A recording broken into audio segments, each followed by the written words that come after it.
This is the place where you get quick, fast tips and tricks to help you improve at practically any area of Fortnite. My name is Ken and I'm here to give you 100 tips and tricks on anything related to build fighting. From the most basic to advanced techniques in the game, there is most definitely at least one thing in here that you haven't heard before, or maybe even something you forgot about. With my 4 years of experience of not only playing the game but watching it, I decided to come together to make the ultimate all-in-one guide for build fighting. But first, the sponsor of this video goes to Buff. They're a platform that allows you to get buff coins, which you can use to get free things like PC hardware, peripherals, Xbox cards, Steam cards, PS4 cards, and more. You can play your favorite games like Fortnite, Valorant, Apex, Rocket League, League of Legends, and more, and you get rewarded for it. You can earn buff coins just by playing and trying to do the challenges that it tells you. At times when video games become boring, this is where Buff comes in to give that extra spice and give you something to play for. It's completely trustworthy and is an authorized app of Overwolf, and just like PC players on Fortnite have double movement softwares up in the background,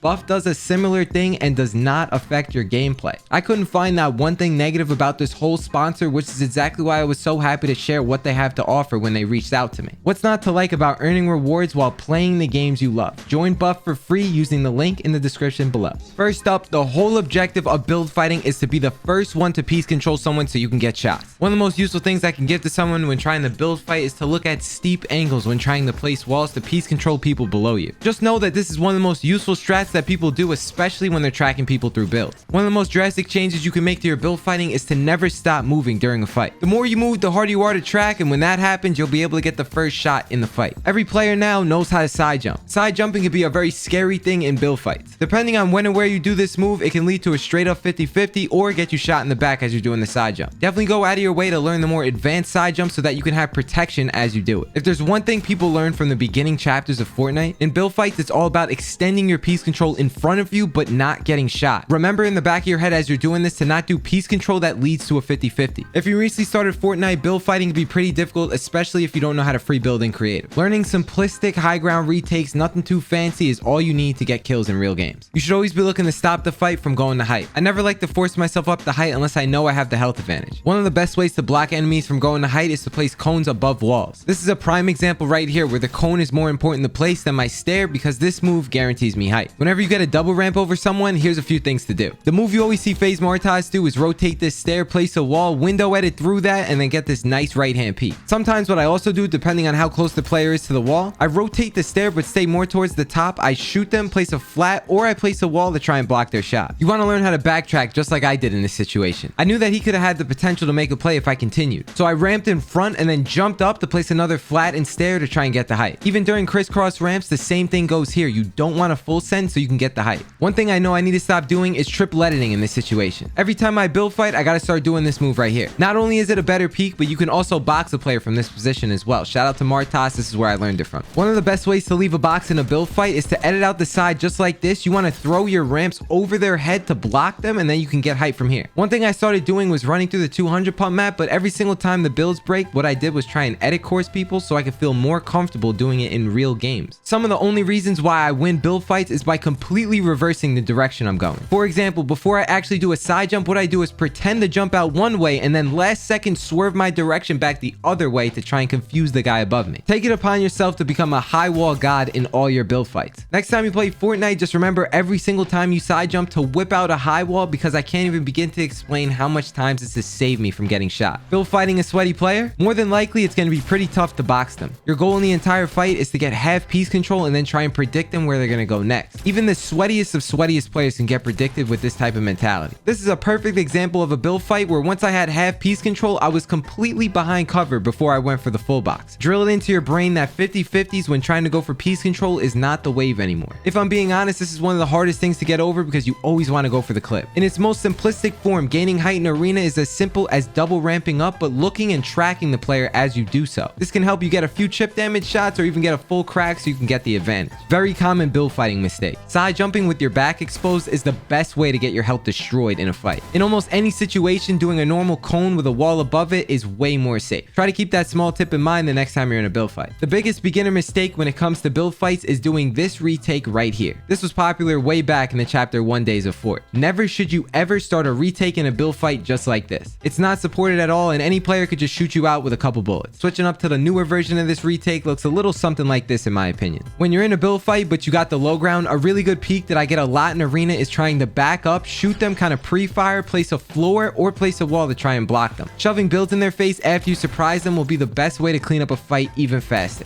This works exceptionally well in realistic fights because most people, by the time they play this game, the lobbies are kind of dead, so everyone's looking to key. Whenever you got chopped out and you're in this position, freeze. Next time you do this, what you want to do is take out your wall so you can position yourself right in the center and place the pad on the ground. Definitely a tip that could save you in a last resort situation. Make this high wall move your new best friend if you're looking to improve at build fighting. This is one of the best things to do that can lead into so many different piece control options to try and get a full box. I love my double movement because it allows me to play slower and track more in the build fights than focus on the retakes itself. Whenever you're ramping up, that's when this thing comes in the most clutch because it allows you to look up but still place builds at the same time. One little retake I do in build fights is cone up just like this. High wall up, land on a stair, and you can go for some more piece control or continue with another retake. Personally, I think this is really optimal. Whenever you get double ramped over, the best thing to do is to look to place the walls just like this and just do a simple window edit and cone play so you can back out and go for height. You insta look to leave and try and full box them behind the cone you just placed. A very realistic tip that can transfer over to real games very nice. Whenever you double edit on someone that's more than one box deep, what I do is confirm the edit, and instead of trying to place a wall to block the shot, just shove a stare in their face because you can connect it with your own double edit. This is a really good way to shoot someone, block them, and have better crosshair placement. Quick tip to remember when you realize you're getting chopped. Most people know this by now, but if you don't, as you're falling down and you're getting chopped out, just hold out your wall so you can try and connect with 2 walls and then land on a floor. Just look down at a steep enough angle so that you can get 2 walls up, and it should be pretty easy. When you're in desperate need for height in a build fight, sometimes you just so happen to have cones in front of you. What I do to quickly go up in elevation is just stick a wall out, and then I use the cone to leap on that wall, place a floor and a stair, and continue my momentum. When you're in a build fight trying to chop down a little Timmy, lots of pros I watch will always use cones instead of floors to place above their head because 1, it reaches further, and 2, it obviously will stop the guy from landing on you and shooting you. If you want to have good time to heal in a build fight, when you get cracked, what you want to do is just crank like 390s real quick. If you read the situation right, usually but not always will they kind of stay close to your builds as they're trying to crank up to you. What I do is just place cones just like this all around me so that I can give myself an extra split second to get at least 1 mini off. When you're build fighting someone and they insta box, I always look to turbo build the stair just like this so I can shoot through the 1 build. Lots of people starting out, maybe you're a victim of it too. I've literally seen this. They place a cone instead of placing the stair, and then they look silly trying to edit the cone because they're just not thinking. When you and another player naturally spot each other in a game, if you get beamed, what you're probably going to do is pop some shields. Don't be greedy and try to hold on to 2 extra mats because usually the other player, if they're pretty smart, they'll just 90 or ramp up really quickly to get an angle that you didn't expect. I used to die this way a lot back in chapter 1. What lots of sweaty players have been doing for a while now, whenever you 180, you want to do it like this. Make sure you stare and then wall so you can mongrel classic that whole thing and go for a shot. This is one sneaky way of trying to slide in some piece control. The single exploit that got really popular at the end of this chapter 2 in Fortnite. After you ramp up, you shove your character into the right side of the wall so you can try to sneak walls in there and cone up and down through the initial wall so no one can shoot you. To be a little bit more consistent with this, what you want to do is look a little bit more down than you might think so that the builds will actually place. After 10 minutes of practice, you should probably get it down every single time. As the player on the high ground, you should be looking for the best times to drop and catch someone off guard. Some players are too aggressive and drop down too quickly, which will let the other person have the height because they're still cranking. A really good time to cone someone is when you see them 90ing up. Get used to suicide jumping to go for the cone first and then the wall and go for shots. Most definitely a god tier move to remember in all your build fights. This is how I cone people almost every single day I play Fortnite. When you can sense the other player's close, what you want to do is high wall up, do a window edit, shove 2 cones through that window edit in the direction that you think they are. If you catch them, you just continue your momentum and get above them. Learning how to ramp at someone but jump to the side as you go for piece control and then go for a wall is a really good strat in build fights. Nowadays, this is a tactic that not too many people do. It's definitely well known, but you should definitely be implementing this into your fights if you don't already. If you're like me, sometimes as I'm build fighting people, I lose focus of the most optimal edit. In the moment, it's a challenging thing to get over, but what I do is before I actually confirm the edit, I try and make a last second decision. I hold my edit key before I release it. I try to stop myself before I actually go through with the 50-50, so I halt that habit altogether and try and learn in the moment. That's a god mental tip that's going to help you improve over time. Think about this scenario. People nowadays tend to build fight just a little bit, but have a hard time figuring out when to stop. Try to establish a winner of who has height quicker, so that way you can conserve more mats earlier in the fight and don't grief yourself later. When you get coned in a build fight, think fast. Usually what I do, depending on the situation, I flip my stair and change up the layer I'm on, so 1, I don't get double edited on from the top because that stair will block it, and 2, I end up changing layers so I'm harder to track. This strat conserves you mats and helps you crank up really safe. All it is using your cones and flipping them in the stairs and then using the walls to help you block your angles. You crank in the direction of where the guy is and you can get height just as fast. If you don't know anything about build fights, the person who is always on height will get the first shot. Good practice for sure is to not ego this situation, and unless you have a clear surprise advantage, I wouldn't do it. At one point or another, as you're build fighting, someone's gonna get double edits on you eventually. Usually what I do, the second I see you have to be quick, I just place a stair to counter piece control the whole situation. After that, I leave the box ASAP and reevaluate what I gotta do. You can place cones above walls, but have it go on the ground instead of being right above the wall. This is a very OP strat in build fights, and this is what I use to block people that are kind of below me. This is what it looks like from the other POV, just a random cone goes on their head. Make sure you're sitting on the cone and you're looking in the right spot, and it's gonna work. Get a player to stop spraying you just by doing this easy trick. If you've been on the game for a while now, you might know, but even against really sweaty players, this still works. As they're spraying on height, pay attention to when your floor is gonna break so that you can do a quick pre-fire, but make sure you're very close to the wall when you do it so they have a hard time to see you. Even if you connect with 2 20 damage shots, they're gonna take their time to realize that was a dumb play. 6 layers up in Fortnite, you lose exactly 99 HP. Anything higher than 6, you instantly die. Even halfway down the first ramp, you save 30 HP. I just figured this out recently. Leave a like if you did too. You can roughly save 10 to 20 damage if you land on cones instead of landing on flats. If you're falling from really high up, I know I said earlier that you could do it with a floor, but in fact, if you do it with a cone, it could be way better for yourself. I'm not gonna lie, even though I know this, I still may use a floor instead just because I know it's my habit and I'm used to it. This is most definitely old news to a lot of people, but every time you see someone side jump, try to mongrel classic the side that they're going to so you can catch them in an awkward spot. If you've been doing this before you started watching this video, I would say at this point you're pretty advanced in Fortnite. Sometimes you just get stuck with a flat above your head. Every time you do this move, what I do is always high wall out of it so that the players have a really hard time to shoot me. Not only does this give you more space up and down, but it also gives you more time to have more awareness about what's going on around you so you can react even better. Always do this the next time this happens to you. If you know, most likely in the beginning of fights this will happen, but if you know that you have to ramp in a certain direction, just whip out a couple clicks 90s as you're going in that direction so that you can get height even faster. These things could be considered flashy, but they're also pretty realistic and can help you a lot. A really optimal way to finish a build fight fast. I try to cone my enemy's path before he even realizes it. If I'm in this position and I see him on a stair right in front of me, I'm just gonna slide a quick cone in there, so if he edits out that direction, I'll use my own stair as a right hand peek. The unspoken white flag in a build fight is when you create a 1x2 after you guys were just cranking. Sometimes what I do is use this play to have them drop down on my wall instead of cranking to the moon. This is a realistic tip, so be careful because they might just sit on height and keep spraying you anyway, so you might have to leave. A strat that needs to be more popular is chopping out the enemy's builds just like this. They can't build a wall here and they end up dying to fall damage. I improved my mechanics just by doing this in build fights. I started getting really comfortable with placing cones and then high walling through them and making the edits. In sweaty fights, this is a must because it stops other players from placing floors and blocking you. Just make sure you're really consistent with it because if you don't do it fast enough, they'll end up placing that floor. One thing you should try and do in build fights is be prepared to get coned by positioning yourself in the center of builds. If you're at this level already, it's because you have really good movement, and if you're not, I would suggest really working on it. After you get coned, I just slide out walls and then go above it like it never happened. Probably the best peak for someone on height is to curve the direction when they're going up to attack this right hand peak, so that way you can quickly go in and out. Instead of running off the stair, you kind of run sideways and then go for a right hand peek, and it works a lot. Shout out to Jiven TV because I saw that he mentioned this in one of his past videos. Common sense for most people whenever they get double edited on is to just shove a wall in your face. So this build fight tip is to just be aware of that because most of the time it always happens. For those who are curious, doing 90s in realistic fights are almost not even a thing. It's very rare that you find players who you shoot once and then just crank out 5 90s. General rule of thumb, at least for me, whenever I see someone crank 3 or more 90s, that's when I start to chop and then they come down and I kill them that way. A good way to get back up to someone who's 1 layer above you, double edit up, place a cone, and then just move through the builds just like this. You can go for piece control when you get to the top, but this is definitely a good move to have in your arsenal. In a build fight, you can almost tell right away if a player is more mechanically skilled than you or not. I would take a chill pill on trying trying to get the height and focus more time on creating more boxes horizontally left and right of you so you have more space to breathe. Or by doing this, you can also have them drop on a wall, which could allow you to get height again. If you tend to have high ping on Fortnite, baiting someone on height is a very risky play because whoever has lower ping will win that trade. Low ping players will be able to shoot and place a wall before you'll even think you'll see them. If you're the player in a build fight who constantly gets pieced up and boxed, if you want to get better, you need to make a conscious effort to prioritize building pieces before you start shooting. Most definitely hard to learn at first, but with some experience and some practice over some time, you'll get used to it. Mindset is everything when it comes to improving in build fights. If you die in one, what I'd recommend is going into creative to practice how you got tripped up on in that last fight. You don't gotta sit there for more than 5 minutes. Just do it for a minute and a half, 2 minutes, practice it for a second, and then go back into your next arena game. If you've been watching Martas's controller streams on YouTube, then you would know that he does the same thing. This is the protected height retake that I do in most of my build fights. You ramp, high wall up, window edit, and then place a cone through it. Then you use the wall as another 90 and then do the same exact move